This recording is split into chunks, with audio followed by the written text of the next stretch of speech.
Hey everyone, it's Raghu, back with another episode of Mindrolling on Be Here Now Network. And I got John Densmore here, everybody. Welcome. Big welcome, John. Raghu, Mindrolling. You're going to have to break that down for me. Yeah, that'll be tough. I wanted to start by reading just the first few paragraphs of my chapter on Ram Dass in my new book, The Seekers.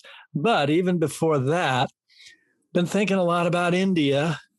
God, a country that has fed us all so much culturally, and oh boy, yeah. Actually, further than what's going on with COVID over there, 2 days ago, there was a huge cloudburst, like tremendous amount of rain and water right in the Kenchi Valley, which is where we all were with Ram Dass and everybody Mirabai, Krishnadas. That's where we hung out with Maharaji in that temple. Mm-hmm. And the videos, the roads like destroyed and the complete flooding. And then in the building, debris, rocks that came, rock slides that went right. I mean, it's unfathomable. Fortunately, nobody got hurt though. Not to mention bodies floating in the Ganges. Yeah, so, well, this is particularly personal, that we lived in this place and we came up through there. Our whole legacy is from that spot, because most of us met Neem Karoli Baba in that spot, Westerners, to start with. And what year was that? That's 1971. Yeah. Which is after Ram Dass and Bhagavan Das. Right. So, yeah. But, yeah, we should. It'd be but great. That led to the entire world being dipped into Indian curry culture, via Ravi Shankar and meditation and the shirt I'm wearing and Yeah. So this is a tree chime thing. It's all made out of keys, getting smaller and larger. Made for me. Here, this is for India.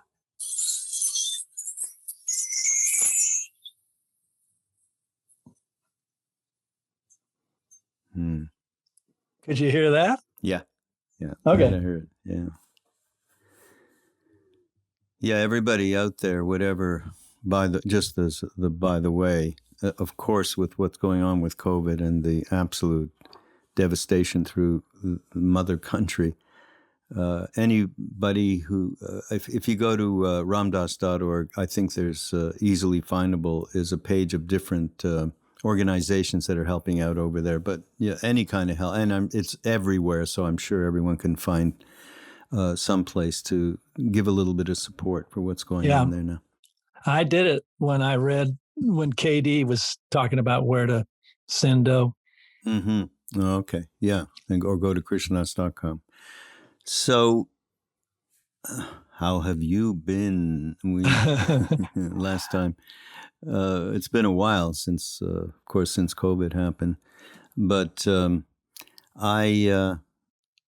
first of all, we've never talked about the book, and we were just doing all the business of the book, in terms of podcasts and all that stuff. So I have to tell you some stuff about the book.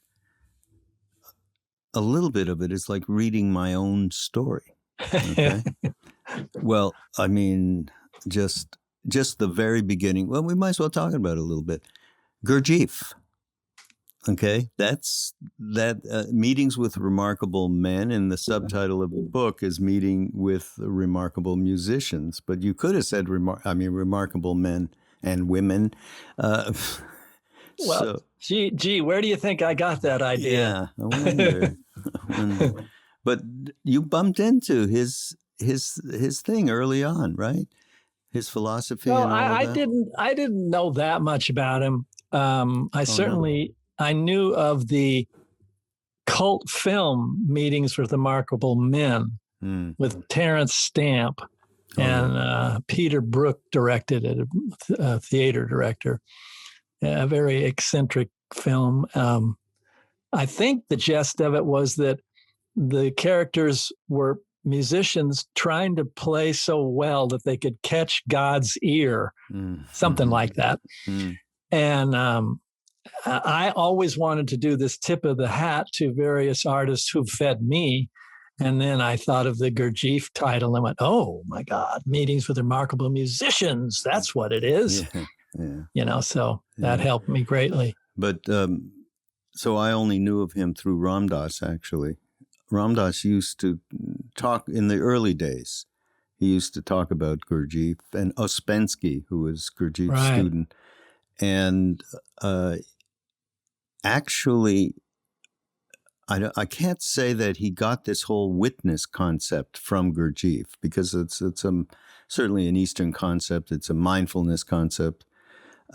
But he used to talk about, Gurdjieff had another name for it, actually, the witness, and using that method. But he really explained it out in a very, very detailed manner. And good stuff, actually. So highly, we're going to put it in the show notes, link up to Gurdjieff, so people can get an idea of who he was. But in my acknowledgments, I grab a little story from him. Hopefully, it's true that when he'd have followers and they'd meet in a pub or bar or something. And then he'd go, no, let's go to the next place. And then that would sort of weed out a few. And then the second place he'd go, well, a third, come on, this is no good. And so late at night, the few that were left, then he'd really get down to the ideas he wanted to convey, because he knew they really wanted it. And I quoted that and said, so those of you who pick up this book, I'm very grateful, and I won't be yearning for more. The other thing he said, and Ram Dass used to quote this, he said, Gurdjieff, a very, very small percentage of the population of the world can have in any one moment access to that which is beyond rationality. That was like a scary kind of a thing. Well, there's a who's the anthropologist, the female anthropologist, most famous Margaret one? Mead. Yeah, she's got a quote something like, "It's always," and not meaning this arrogantly, "it's always been a small group of people that changed the world." Because I don't know, just because they're working on new ideas, and then it's a pebble dropped, concentric circles happen. Yeah, no, for sure. And that small group of people usually is people that are not quite grasping and clinging the way that most of us are all the time. So but we're all seekers. Yeah. Even if we don't know it, and those who don't know it, well, there's the human condition is just having a yearning for just something, wanting something else other than this physical thing. And wanting to be out of pain and suffering, right? That drives it forward. So this is great, because you and I have never talked about this. No. But the first guy in the book, first man, remarkable musician, is Elvin Jones. Yeah. Okay, so you don't know this story. Unfortunately for everybody out there listening, you all do know this story, because it's a seminal experience that I had when I was about 16, 17 years old in Montreal, where I'm from.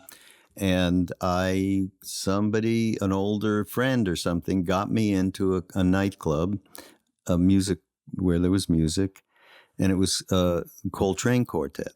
And I had been way into jazz. I was not into rock and roll as a kid. I was into jazz. So we have very interesting dissection. So I can tell you that, well, first of all, he started playing Coltrane at one point, My Favorite Things, which you describe in the book as, it's a kind of fruity song. I don't know, it's not the most substantial whatever.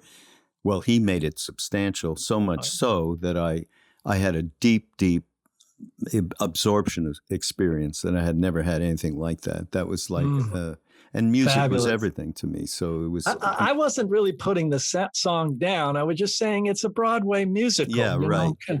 Yeah, exactly. I know what you mean. Exactly.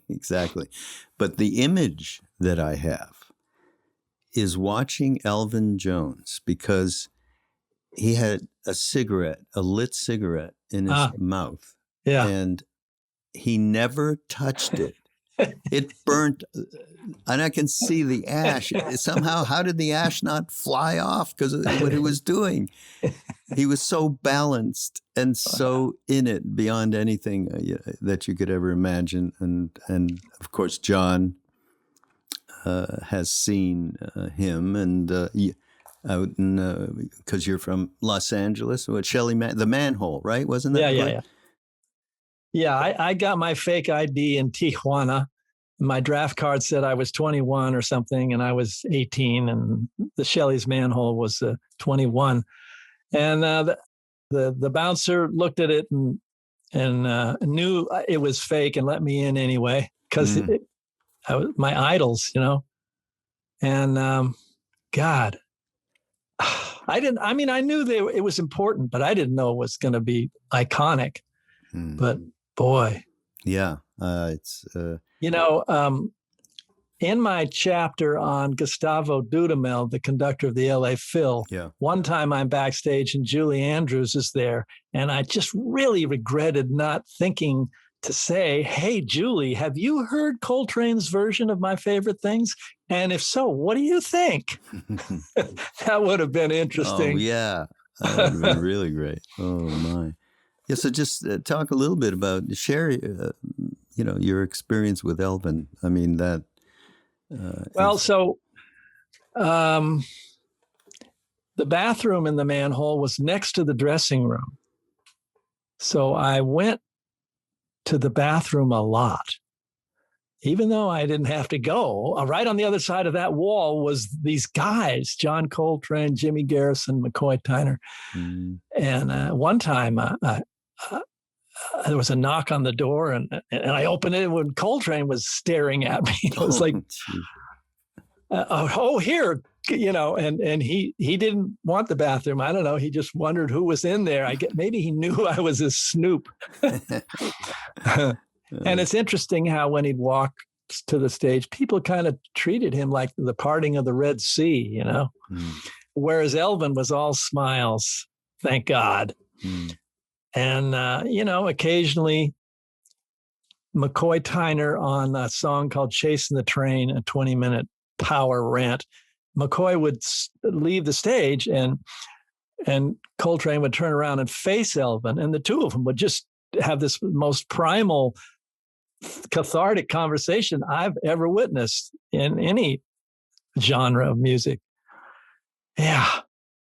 So then later, after Coltrane died, I saw Elvin Jones and the Jazz Machine, I think they were called. And at that time, I had gotten accolades and written my first self-centered memoir. I have 3. That's what they are. It's a memoir. Okay, you're allowed. I brought it to Elvin, and I was so nervous, that he'd be condescending jazz, the higher art form. And I said, here, this is for you. And in here, I wrote that you gave me my hands. And he was so gracious and friendly and signed my LPs. And then by the end of his life, when he was in town, I would help take his kit to the car.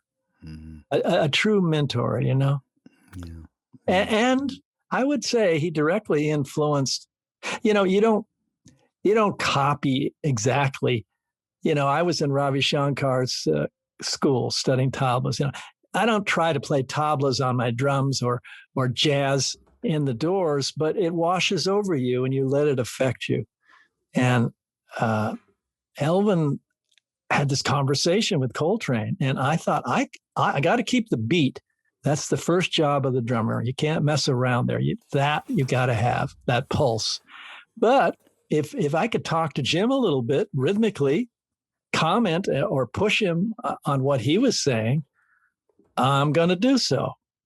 And that's, that's deeply Elvin and Coltrane. So what have they done to the earth? What have they done to our fair sister? Stuck her with knives in the side of the dawn, tied her with fences, dragged her down. I hear a gentle sound. We want the world. We want it. So during that part, I just started having conversation. What have they done to the earth? What have they done? Yeah. And so. Well, remember. Yeah. Yeah. Boy, oh boy.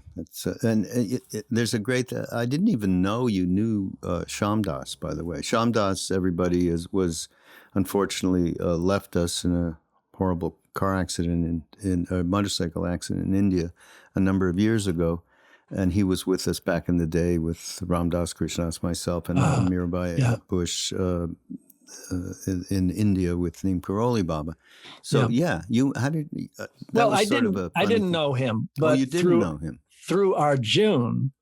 I'm right. Krishnadas's tabla player.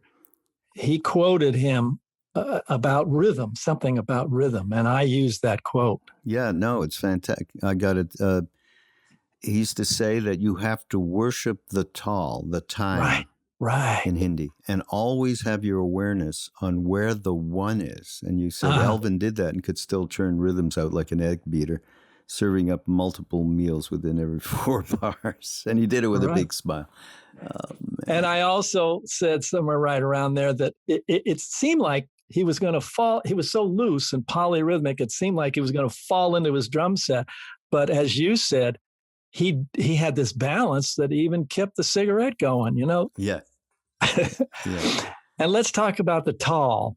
I'm writing the chapter on Elvin, and I find myself saying to drummers, in fact, to everyone, the first drum beat we all heard was our mother's heartbeat in the womb.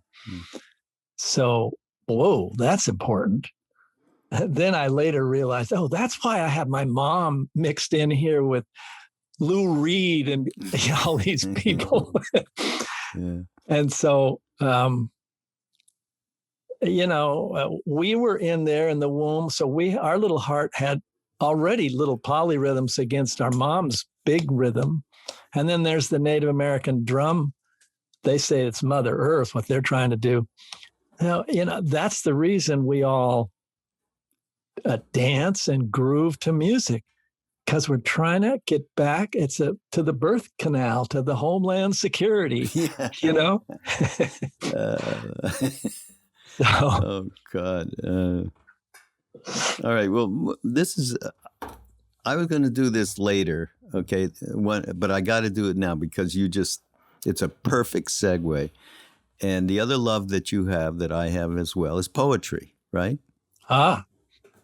So I just happened to be looking at this phenomenal book by Leonard Cohen, who, right? We're there. Okay, let me read this poem. Just please. It's called "Disturbed This Morning."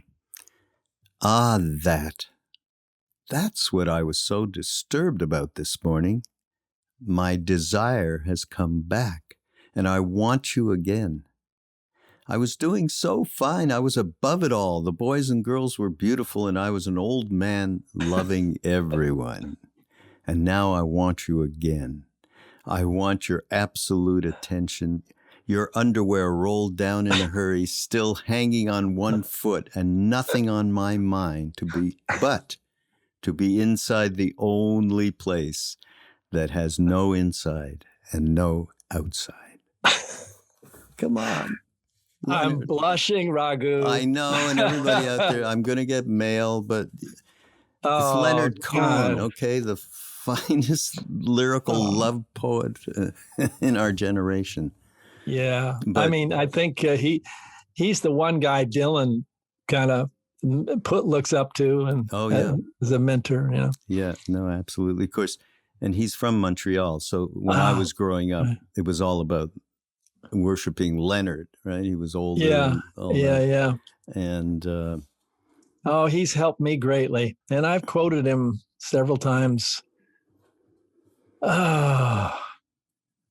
There's a crack in everything. That's how the light gets in. Yeah, that's it, exactly. Well, then we move from that rather incredible poem of Leonard's to Jim Morrison. And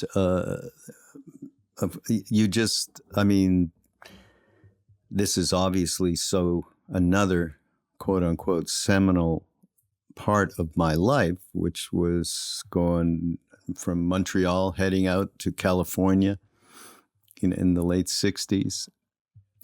And the Doors being such an important part of that whole scene. And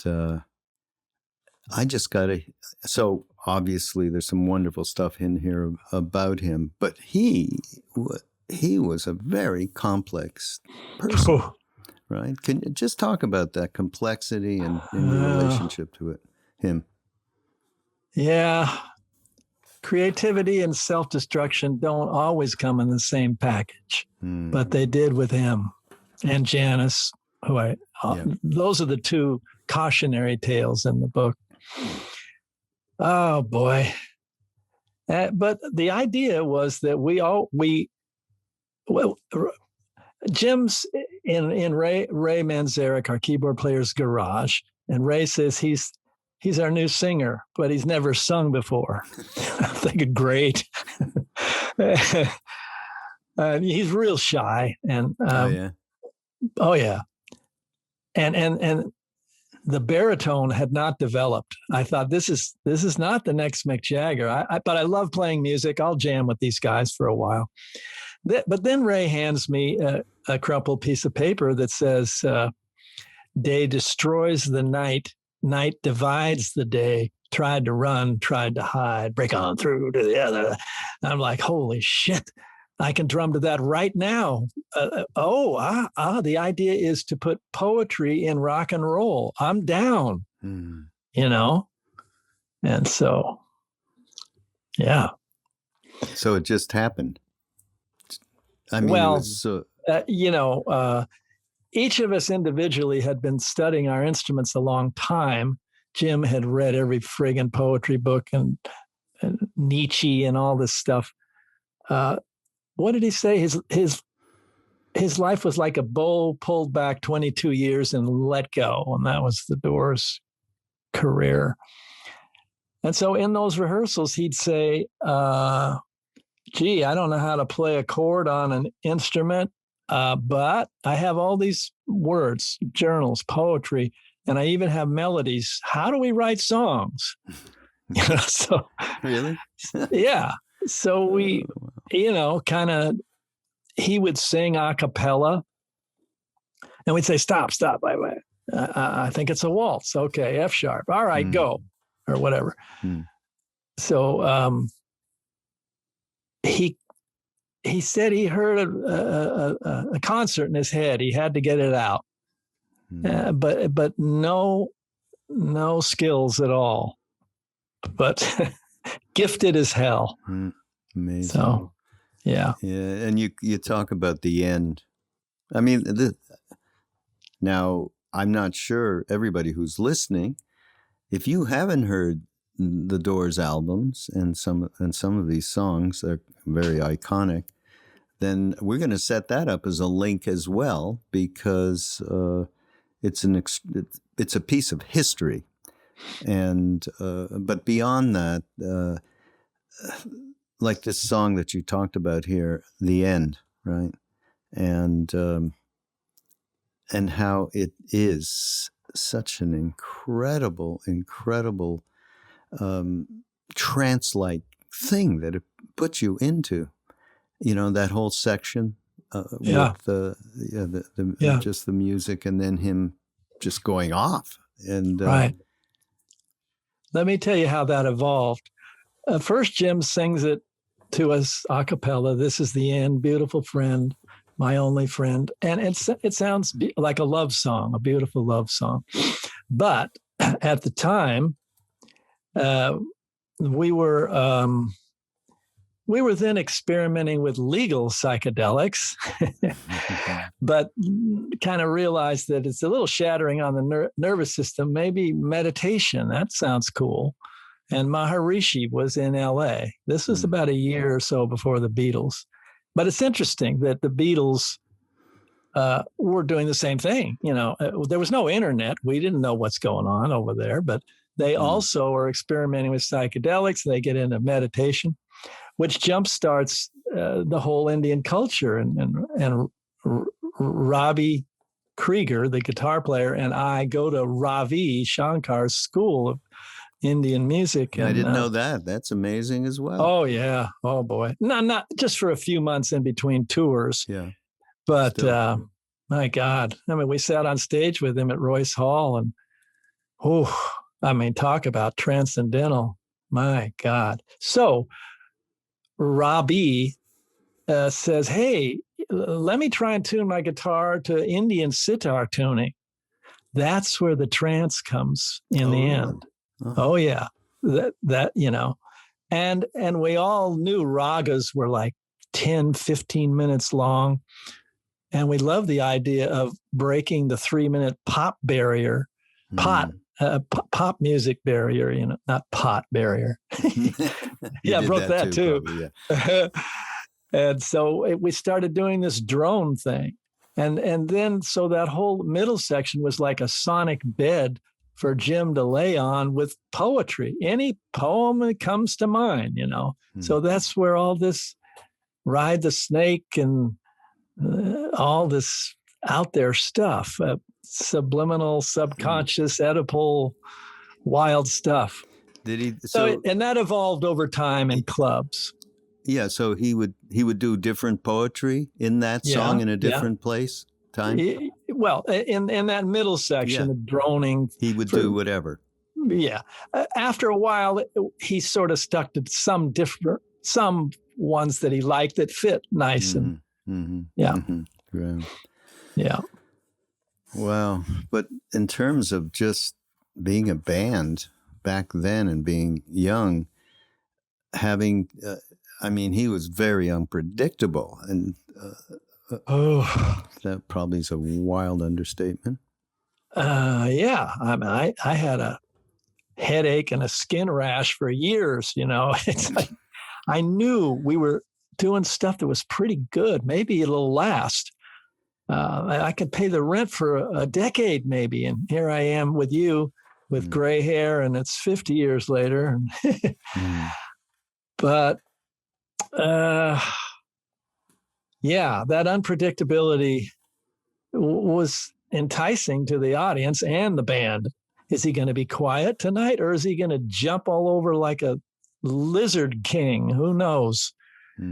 Part of the magic and part of the headache. How long did it go on? Let me say that time has helped me. Jim joined the 27 Club. All those people who died at 27. And Janice. All of them. It's crazy. Kurt Cobain, Amy Winehouse. And, it is crazy. African so-called primitive cultures used to have this period called Latima, where the elders watched over the young from 14 to 27. And they had this thousands of years ago. So they knew 27 was rather pivotal, Really? I mean, that's funny. Yeah. Wow. Like in your early 20s, you're immortal. Therefore, who needs the fucking vaccine? What the hell? Let's party. And then late 20s, you might get in a relationship. You might get kids. It's a big corner to go around. Yeah. But over time, I accept Jim was meant to be a shooting star and quick 27-year flash. And, Picasso lived to 90. I'm 76. There's different roads. So another important part that should be mentioned was your relationship with Ray Manzarek. And also complex, right? also complex. Complex. Yes. Yeah. Maybe it all started in was it my first book? Yeah, or maybe my second, where I kind of, I said, Ray, you're like the Willy Loman of the band. You don't have to sell us all the time, right. Death of a salesman. Yeah. But God, I like Jim. I love him dearly and miss him. And we had our struggles with the name. The second book I wrote, The Doors Unhinged, is about Ray and Robbie playing, and I was done, and I wanted them to play. They're great musicians, but you can't call yourself the Doors without Jim. You come on now, the Police without Sting. I don't think so. Mick and the Stones without Mick. Come on. And they didn't. And we got into a legal struggle over that, which was really painful. I remember that. And then they threw at me a countersuit for more money than all of us together have ever made in our life, because I wouldn't okay songs for commercials. Well, Jim, thank God, he didn't. We did all this together. And so one day he said, hey, and if anybody gets weird, let's have veto power. I'm Mr. Veto. We're not going to break on. Written in. Well, it was oral, but we're not going to break on through to a new deodorant. So, I mean, Jim was out of town and we had this offer, come on Buick, light my fire. And it was $75,000. Now today it would be millions. Well, we were kind of drooling, we struggled to pay the rent. And Jim came back and said, wow, that's a really good idea. And I got an idea for the commercial. I'll smash a Buick on television with a sledgehammer. Oh, well, that's a no. So I thought, I've never forgotten, he's my ancestor now. That wasn't his song. Primarily, Robbie wrote that. He wrote one line, our love become a funeral pyre, Morrison-esque, right? Mm-hmm. I thought, my God, if he's so upset, then he cares about the whole catalog. He cares about all the songs that we're doing here. And I should honor that, and still hanging in there. Really? Well, yeah, I mean, we're solicited all the time. But none of the music has been used in that. Well, okay. One time I allowed, I hate to even say this, Riders on the Storm for a Pirelli tire commercial in England only. And then Jim's ghost got me, and I took the dough I made and gave it to charity. It was like, no, don't do this. And Raghu, a new band trying to pay the rent, hey, it's a different time. It's whatever. But maybe later, if you get a toehold on success, I would re-examine that. For us, it's not right. Yeah. Roger, Pete Townsend said, I don't give a fuck if you fell in love with Shirley to my song. I'll do whatever I want with it. Correct. So it's a volatile subject. Yeah, no, very much so. But as you say, today's a completely, absolutely new day. And it's one of the few ways for artists that are coming up to be able to pay the rent, as you said. Right. So I was real pleased that I wrote an article about this in The Nation, and Tom Waits wrote a letter saying, stick to your guns, John. Really? If you do a commercial, you've changed your lyrics to a jingle. And that's the sound of coins in your pocket. And maybe you sold your audience. Thank you, Tom. Well, he's up there in the top 5 for me, by the way, as well. So there's something great in here that you make a reference to Kabir, the Indian saint, in the book. and it's this. It's about the real truth of who we are behind the body, and it's if you make love with the divine now in the next life, you will have the face of satisfied desire. So said the great poet Kabir. Yeah. But then this is I love this, man. It was really good. George Harrison put it, speaking of his connection to John Lennon, and this is about our departed ancestors and our relationship with them, and it's not hooey that we can still communicate. This is you talk about this in the book, and it's talking to Jim and Robbie. He said, we saw beyond each other. Excuse me, Jim and Ray. Ray, sorry. Robbie's still with us, yeah. Yeah, thank you. Sorry Rob. I know her. Yeah, right. We saw beyond each other's. This is John Lennon. Right. This is George talking about John. We saw beyond each other's physical bodies. If you can't feel the spirit of some friend who's been that close, then what chance have you got of feeling the spirit of Christ or Buddha or whoever else you may be interested in? Yeah. So, and this is what you say. Okay, I'm coming out of the closet now, admitting I've had several conversations with George since he passed. And I'm talking to Ray, and I'll talk to Jim all the time. Yeah, so great. Oh, hey, let me jump for a second. In my Ram Dass chapter, I talk about how I was on a family vacation in Haiku, Ram Dass's old hood, just before he passed, and I was pointing to some mountains, saying to my daughter, that's the Io Valley where the Hawaiians think the souls go after they die. And just at that moment, these white birds kind of flew from approximately where Ram Dass's house was towards those mountains. I didn't connect it then. Then an hour later, I get a text from KD saying Ram Dass just passed this afternoon. Oh, really? I didn't know that. Okay, well, so we're connected to the folks on the other side, Yeah. No. Yeah. As Neem Karoli Baba said to us, love is more powerful than electricity. Oh.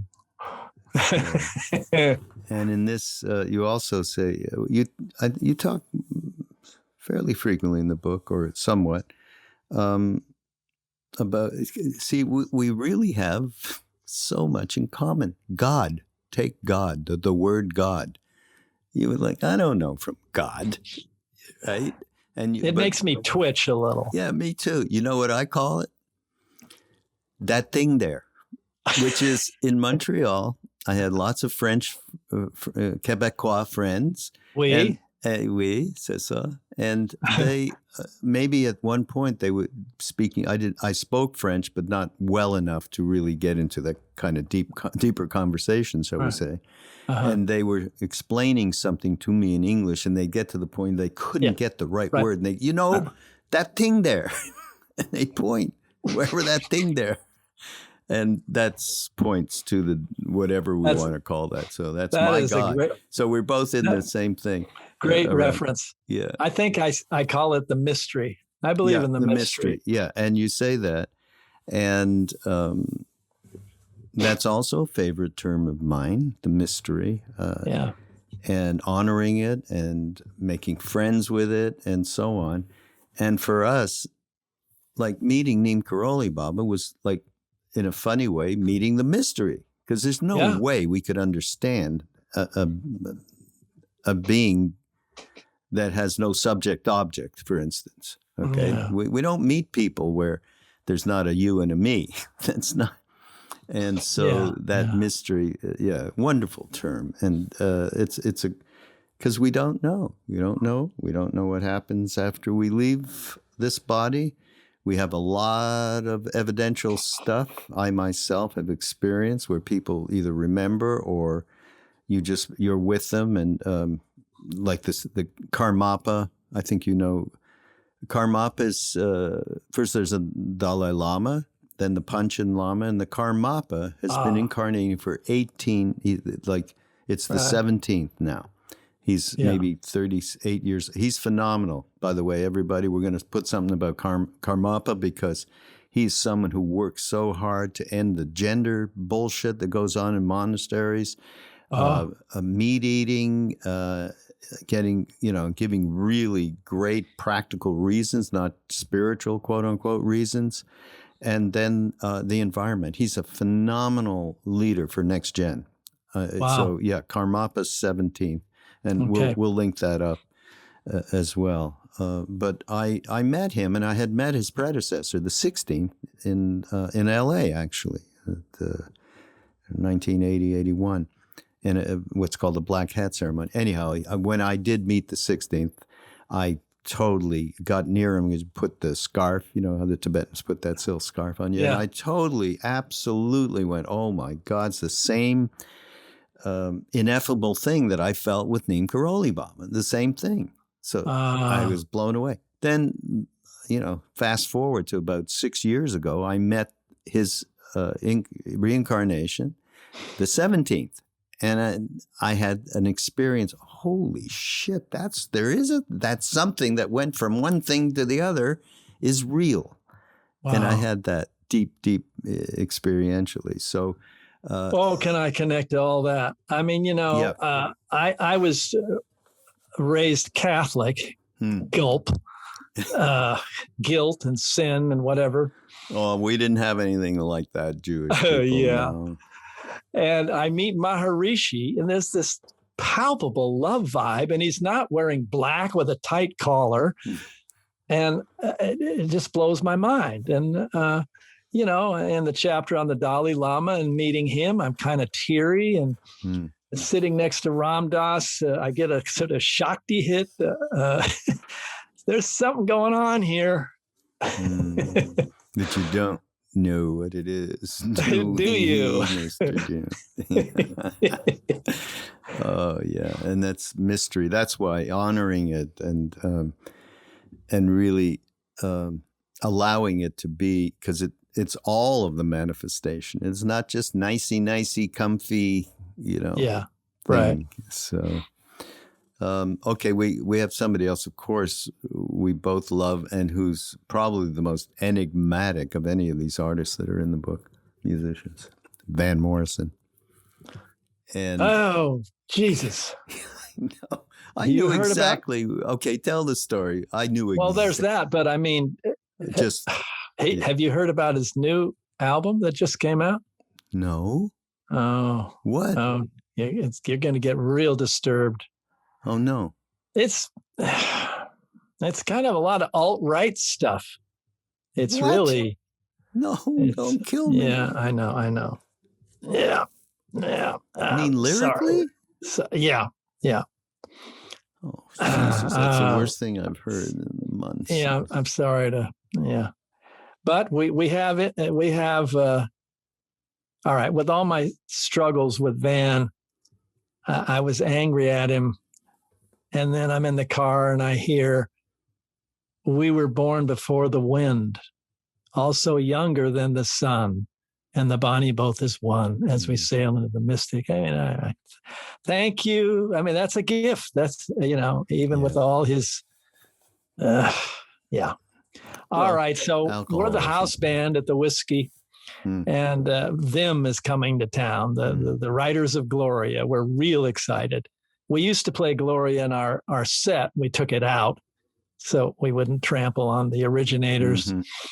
And they play a week and we become friends and they're great. And the last night before they go back to the old sod, we play Gloria together, both bands, 2 Morrisons, 2 drummers, just really, really fabulous.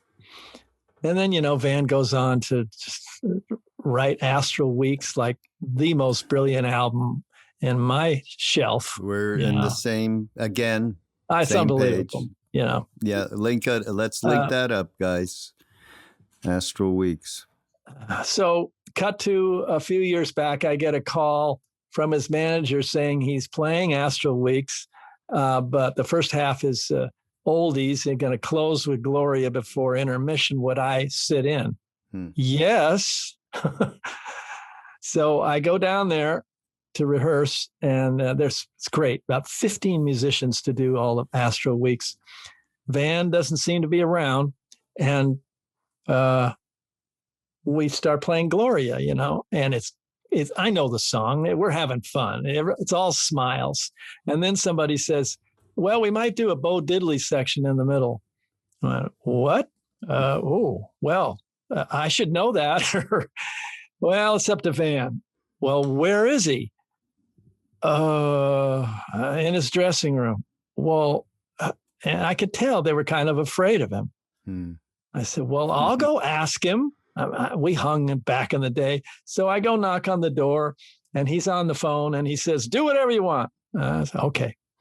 So that night, his manager says, the idea is that you'll go out on an encore with Van. He'll introduce you, and then you'll play Gloria. Easy enough. So we do that, and he doesn't introduce me. And I'm standing in front of 10,000 people wondering what to do. I wouldn't lead. So I spot a tambourine under the backup singers, and I grab that and I start playing it like it's part of the plan. And I work my way over to the drummer, and the two of us are trying to switch. But, there's going to be 4 bars where there's no beat. Mm-hmm. And then Van will turn around and scowl. And so I just, suck it up and finish out. And he disappears, and the managers are all apologizing. And then there's a live album from the Bowl for Astral Weeks, and they credit me playing tambourine. Yo. Oh, So, I what can I say? There's those artists that are difficult, but they have gifts. Yeah. I mean, his reputation has been not so good for quite a while. Yeah. Chewing out roadies for not bringing the right vintage of wine, whatever. Yeah. Well, alcoholism. It's sad to see that someone with such gifts, such ability to kind of go into the mystery and kind of understand it, and kind of get bitter at the end. The bitterness is getting him, and don't do that. He needs you guys. No, I'm serious. I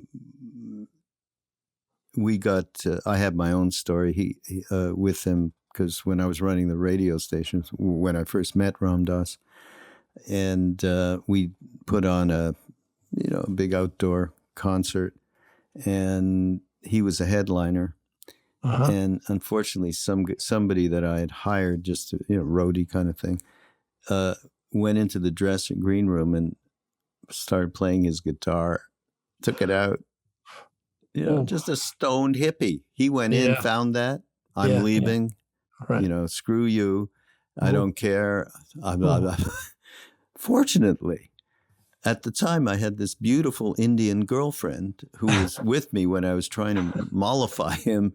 And he looked at her, and I said, look, let's go out. We'll have some food. It'll be okay. And we did. He got drunk, came back. And this time, it was very hit or miss, Van, doing a great, being just completely transcendent, right. Or he'd walk off or fall down drunk, whatever. Yeah. This was one of the transcendent ones.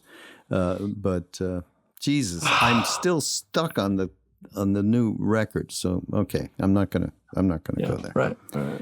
Hey, listen. Just remember, he's still, even on this record, I've heard that sound coming out of his throat, that ancient Celtic, it's there, and that's what gives me chills. Yeah. No, absolutely. Yeah. So there's a great chapter about Ram Dass and when you were in Maui and you were coming to the retreats and so on. So we all got to spend time. It's pretty precious now that we think back. No, those times that we had. Yeah, I'm going to give you a little of that right now. Okay, do it. Chapter 23, Ram Dass, Wheelchair Mystic. Oh, wait a minute, Raghu. I'm old. I have to put on my glasses. The quieter you become, the more you can hear. Unfortunately, I met Ram Dass, the author of the best-selling counterculture Bible, Be Here Now, after he had his stroke. Or maybe the timing wasn't so unfortunate. As he said, my speech was severely impaired, and I considered not speaking publicly anymore since the words came so slowly, but people insisted that my halting new voice enabled them to concentrate on the silence between the words. Sound familiar? The silence between the sounds of music makes music breathe like human beings. I'm certainly not the fastest drummer in the world, but my exposure to all genres of music, classical, rock, blues, folk, country, has taught me to play with as much attention to dynamics as possible. Dynamics elicit the maximum emotions from the listener as well as from me. If you play with the full palette of sounds, even down to silence, you produce anger and peace and everything in between, the total human experience. Quoting Ram Dass again, now that I speak more slowly, people tend to finish my sentences for me and thus to answer questions for themselves. Though I once used silence as a teaching method, it now arises without my control and allows for a sense of emptiness, an emptiness that listeners can use as a doorway to their inner quiet. The quieter you become, the more you can hear. Isn't that the transcendence we're all looking for? Through music, books, and art, we are trying to stop time and get a little relief from the rat race. Like Bob Marley said, there's a horse race, this is a human race, this here is a rat race. Yeah. Oh, boy. Boy, oh, boy. Yeah. So, silence. Yeah. Actually, that's something that comes up in the book as well, which struck me in that you talk about most people are afraid of silence, right? Yeah. And we weren't, you said, but the astrophysicist Tyson says that dark matter, the space in between the stars and the planet, is as important as matter and perhaps even more important. Likewise, it's the space the musicians make in between the notes that give music the human element. And Trungpa Rinpoche, somebody I think you know of, Chogyam Trungpa, from who created Naropa in Boulder, used to talk about the tremendous importance of meditative practice. And then at a certain stage, there's a real gap that you start to live in between the thoughts, and that expands. So very, very much the same. Oh, I like that. Yeah. I also quote Neil deGrasse Tyson saying that, and I didn't know this till I read this, that not only does the Earth have its own gravitational pull, all the planets in the solar system are pushing and pulling on each other, just like a musical ensemble. You know, you're intently listening to each other and pushing and pulling. And if the star gets too full of himself, he'll spin out of orbit. Yeah. If the guitar player is too loud, Chiani Scazzi, life out of balance, you know? Yeah. And the balance is the key to musical ensemble and to the cosmos. Yes. You know, we're getting close to the end of our time, but another thing that I had no idea about is your meeting and connectivity with Joseph Campbell. Yeah. Tell me, I mean, I never had that opportunity. What was he like? He was a scholar. Yeah. Yeah. But what he said was friggin', brilliant. And here he is right here in the book. Hang on. Joseph Campbell again. The goal of life is to make your heartbeat match the beat of the universe, to match nature with nature, capital M. Musicians, as well as all artists, are seekers. They are searching for the meaning of the universe, or at least contentment and peace of mind through sound. They know that silence is the backside of sound. If you listen to ranting of a loud punk band, you need silence. Anyway, Campbell, a friend of mine took him to his first rock concert, a Grateful Dead concert. Oh, really? Yeah. I mean, he'd never been to one, just like he'd never been to a movie before he saw Star Wars or something, which Lucas pulled from being inspired by Campbell. But seeing the Dead, he said that he said they're the best answer to the atomic bomb. What does that mean? Well, that nails it. He said, I said to him, I didn't know I was playing a Dionysian festival at these concerts, but now I do, thanks to you. So, mythology is fabulous. Yeah, the hero's journey. Oh, and we'll link up Joseph Campbell because he's not really in the popular culture right now, by maybe not so much by next gen. So we should hook that up as well. But let me throw a little curve on that. I do feel the hero's journey is now kind of, it's taken a back seat. There's something new. The hero's, the solo guy out there. The independent. It's us now. It's men and women. It's groups. I mean, look at these young people who were so upset over gun violence. 10 or 20 kids, teenagers. Man, they're being elders even when they're young. Yeah, and that's the next push. All of us together pushing. We can't do this alone. Yeah, no, absolutely. And that's Thich Nhat Hanh. The next Buddha is the Sangha. The next Buddha is the community, is the satsang. Oh, that's okay. Sangha. Okay. Yeah.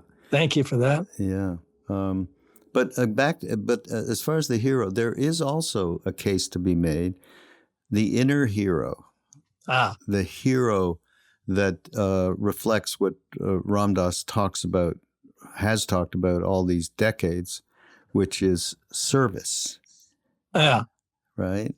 And, in the Becoming Nobody movie, he says, when is what I want enough? When is what I need enough? It's much more interesting to serve. That's a hero's journey. That's right, beautiful. There. That really says it. But the other thing that I noticed in the book from Campbell is this, and he got this because he said as he started to age, he had more time to read and so on. You describe and back to the Bhagavad Gita and the Indian Puranas and all that. And he found something it had never struck him the way it did then, and it struck me as well. I don't know if you know the passage, but the eternal cannot change. It's not touched by time. And as soon as you have a historical act, a movement, you're in time. The world of time is a reflex of the energy of what is eternal. That's beautiful, beautifully said. But the eternal is not touched by what is here. So the whole doctrine of sin is a false doctrine. It has to do with time. Your eternal character is not touched. You are redeemed. That is so great, man. Oh, God, is that what? That's yeah. Enough said. Kind of. It's that good. I can't. It's just freeing hearing it. Yeah. No, absolutely. Wow. Thank you so much for being here, John. Hey, really cool to hang with you, Raghu. By the way, John has been gracious enough to gift the foundation some books, this book in particular, and I've got some. So write to info@ramdas.org, say you want one, and put your address in, and we will get somebody to send. Now, we only have a handful, 6 or 7 or 8. So whoever writes I signed first. them. Did I sign those? No, you didn't sign it. Oh. Can I sign your signature on this? No. I'll sign mine and say, John gave me this book, okay? Anyhow, but no, it's a wonderful book, and it's got so many deep insights from these relationships that you had with all of these different incredible humans. And it's entertaining because usually, John, I have to kind of flip through and find, because I do so much of this and I'm a little over the top. I couldn't do it with this. I had to read it. So, well, again, thank you. And we will hook up. We will hook up music and everything. Post-pandemic, we will hook up in Ojai. Yes. Oh, okay. And that's coming. It's coming. I think we all have to be very optimistic at this point. Yeah. So this is Mindrolling on BeHereNowNetwork.com. And we have a plethora of amazing teachers and thought leaders. So please check it out. And I will see you next week. Bye, John. Thank you. Bye-bye. Thanks for the mind roll.